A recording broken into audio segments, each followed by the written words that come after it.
Good morning one and all present here. आज हम देखेंगे नंबर प्ले का नेक्स्ट पार्ट। ठीक है, ये सब हम देख चुके थे कि किस तरह से ऑपरेशंस करते हैं दो नंबर्स पर। Okay, I think we have seen this also. If there is an algebraic expressions, how to find out whether it is true, always true, sometimes true or never true। ठीक है, तो अभी हम यही देखते हैं। देखिए दो नंबर हैं 8a and 8b, both are multiples of 8। इसका मतलब मल्टीपल्स ऑफ 8 का मतलब होता है कि ये जो दो नंबर हैं ये 8 से डिविजिबल हैं। ठीक है, अब स्टेटमेंट है कि इसका सम 8 से डिविजिबल होगा या नहीं होगा। देखिए 8 की रो जमी हुई है, मान लीजिए 8 की 2 रो हैं और नीचे 8 की तीन रो हैं। Suppose a is 2 and b is 3। तो ये जो बॉल्स दी हुई हैं आप उसको 8 की रो में जमा सकते हैं, ऊपर वाली भी जमा लेंगे, नीचे वाली भी जमा लेंगे। ठीक है, देखते हैं 8a प्लस 8b, यहाँ में से आपने 8 कॉमन निकाला, ये आया 8a प्लस b। यहाँ पूरा का पूरा नंबर 8 से डिविजिबल है। ठीक है, यानी यहाँ पर आपने 8 रखा, a रखा 1 और b रखा 2। 8a प्लस 8b, a की वैल्यू 1, b की वैल्यू 2। 8 into 1 8 plus 16। ठीक है, 8 प्लस 16 कितना होगा? 24। ओके, 24 इज़ डिविजिबल बाय 8, है ना, होता है 24 8 से डिविजिबल। ऐसे ही अगर आप a और b की अलग अलग वैल्यूज़ रखते जाते हैं तो वो वैल्यूज़ भी 8 से डिविजिबल होंगी, डेफिनेटली होंगी। The whole number itself is divisible by 8। ठीक है, now statement is always true. ये स्टेटमेंट a और b की हर वैल्यू के लिए ट्रू होगा। Okay, now let us see, there is a number which is a multiple of 8। ठीक है, एक नंबर है जो 8 का मल्टीपल है। ठीक है, ये स्टेटमेंट आपको हमेशा याद रखना है। If a divides m and a divides n, then m plus n and m minus n both are divisible by a। अगर कोई नंबर किन्हीं दो नंबर को डिवाइड करता है तो उनके सम और उनके सब्ट्रैक्शन को भी डिवाइड करेगा। ठीक है, अब देखते हैं एक नंबर है डिविजिबल बाय 8, क्या वो 8 का मल्टीपल होगा? ठीक है, 8m है। ओके, ये हो भी सकता है, नहीं भी हो सकता है। कैसे हो सकता है और कैसे नहीं हो सकता है, चलिए आइए देखते हैं। 8m को आप लिख सकते हैं 8a प्लस 8b। ठीक है, पर 8m को आप किन्हीं दो अलग नंबर का सम भी लिख सकते हैं। Okay, just for example 8 can be written as, अगर आपने m की वैल्यू 1 ले ली, 8 can be written as 4 plus 4। यहाँ पर 8 can be written as 8 plus 0। या 4 is not divisible by 8 but 8 is divisible by 8। So it is sometimes true, sometimes false. Next statement है, अगर कोई नंबर 7 से डिविजिबल है तो वो 7 का फैक्टर होगा। डेफिनेटली भाई 7j है आपके पास। ओके, इसमें आप किसी भी नंबर से मल्टीप्लाई करेंगे, 7 तो मल्टीप्लिकेशन में है ही, इसका मतलब ये पूरा नंबर 7 से डिविजिबल होगा। ठीक है, आप चाहे कितने भी नंबर को इसमें मल्टीप्लाई करते जाएं ये नंबर 7 से डिविजिबल होगा ही। Now next is a number divisible by 12 is a multiple of 12। ठीक है, कोई नंबर है 12m, divisible by multiple of 12 मतलब वो 12 से के मल्टीपल से भी डिवाइड होगा। 12 इंटू m है, अगर उसमें 12 है इसका मतलब है वो 1 से, 2 से, 3 से, 6 से, 4 से, इन सब से डिविजिबल होगा। मतलब 12 के मल्टीपल से वो डिविजिबल होगा ही। ये बात ध्यान में आई। इसे कह सकते हैं हम, if a is divisible by k then a is also divisible by the multiples of k। ठीक है, if a is divisible by k then a is divisible by all the factors of k। ये सारे k के factors से divisible होगा। Now number divisible by 7 are multiple of 7। देखते हैं, एक 7k नंबर है, ठीक है। अगर आप 7m लेते हैं और अगर k की जगह ym लेते हैं, ठीक है, तो 7k, यहाँ पर 7k जो है वो 7m से डिविजिबल है या नहीं वो देखते हैं।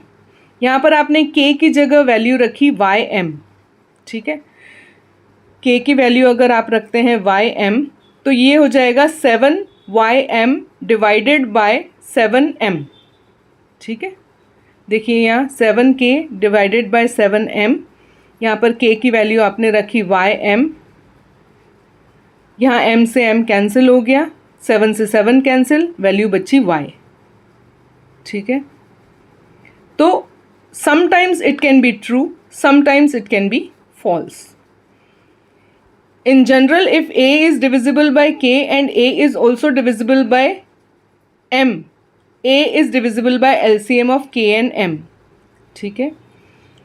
अगर कोई नंबर किन्हीं दो नंबर से डिविजिबल है तो वो उसके LCM से भी डिविजिबल होगा, ठीक है। यहाँ आपने नेक्स्ट दिया है कि sum of 1 odd and 1 even, हाँ ये दिखा रहे हैं कि if a is divisible by k, a is divisible by m, then a is divisible by the LCM of k and m, ठीक है।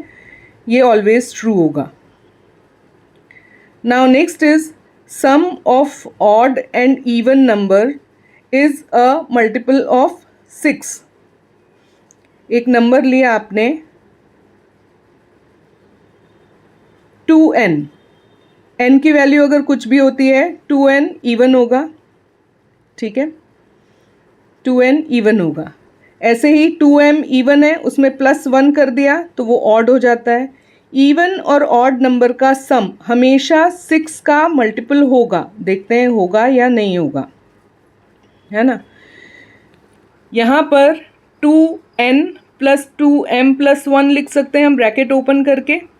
2n + 2m, 1 को इधर ट्रांसफ़र कर दें राइट हैंड साइड में तो हो जाएगा -1, 6j - 1, 2 कॉमन आ गया, 2n + m = 6j - 1, 2n + m, ये एक इवन नंबर है, 6j इवन है पर -1 अगर आप कर देंगे तो वो क्या हो जाएगा, ऑड नंबर हो जाएगा। यहाँ आपको मिल रहा है even is equal to odd, which is not true. Yes, अब रिमाइंडर देखते हैं हम। यहाँ ये कह रहे हैं कि अगर आप किसी भी नंबर को दूसरे नंबर से डिवाइड करते हैं, अगर रिमाइंडर 0 है इसका मतलब वो नंबर जो है वो डिविजिबल है पूरी तरह से, ठीक है।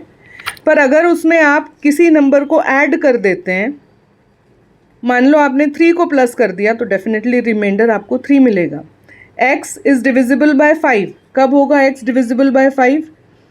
जब आपको रिमाइंडर में 0 मिलता है ना, तभी आप कह सकते हैं कि x इज़ डिविजिबल बाय 5, ठीक है। अगर आपको रिमाइंडर में 3 चाहिए तो आपको x में 3 को प्लस करना पड़ेगा। x + 3 जब होगा, जब इसको आप डिवाइड करेंगे तब आपको रिमाइंडर 3 मिलेगा। Is that clear? यहाँ तक किसी को कोई कन्फ्यूजन है? हो तो पूछो, ना हो तो आगे बढ़ते हैं हम। Now figure it out. The sum of 4 consecutive number is 34. What are these numbers? consecutive number मतलब एक के बाद एक आने वाले। एक के बाद जब हम कह रहे हैं इसका मतलब वो +1 होगा, ठीक है। चलिए, let us assume that the first number is x, तो नेक्स्ट नंबर क्या होगा, x + 1 होगा। उसका नेक्स्ट नंबर क्या होगा, x + 2 होगा। उसका नेक्स्ट क्या होगा, x + 3 होगा। 4 कंसेक्यूटिव नंबर्स ये आ गए अपने पास, इनका सम, इन सबको प्लस कर दिया, कितना है बोल रहा है वो, 34 है इनका सम। अब x वाली वैल्यू को देखते हैं, कितने x हो रहे हैं, 1 2 3 4, 4x + 1 + 2 3, 3 + 3 6, + 6 = 34. Okay, now 4x + 6 = 34. 4x = 34 - 6, 6 को राइट हैंड साइड में ट्रांसफ़र कर दिया। 4x = 34 - 6 कितना बचेगा, 28. यस. नाउ 4 को ट्रांसफ़र किया, मल्टीप्लिकेशन में है, इधर जाके डिवीजन में हो जाएगा 28/4. x is equal to 7. Is this clear? Yes, ये क्लियर है? Okay, very good. Now let us come to the second one.